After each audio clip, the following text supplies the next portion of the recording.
Financials గురించి మాట్లాడుకుందాం. అదా ఇంకేంటి విషయాలు అంత బాగా కదా ఈ విషయం వచ్చేటప్పటికి మాత్రం అలా దాటేస్తారు కదా.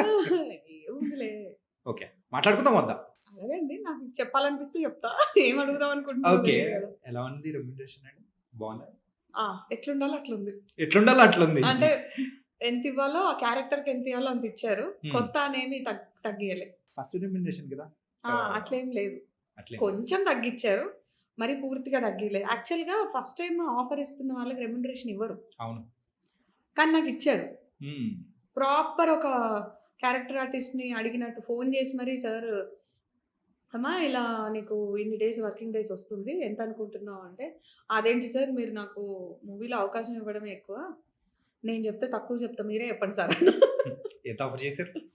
చేశారు ఆయన చేసినంత. ఇది అంటే దీనికి ఆన్సర్ కావాలనే కదా నేను దగ్గర నుంచి ఇంకా ఆన్సర్ పీకుతున్నాను. ఇస్తున్నాగా ఇచ్చారు, ఇచ్చారు, మంచిగా ఇచ్చారు, సాటిస్ఫాక్టరీ. సాటిస్ఫాక్టరీ.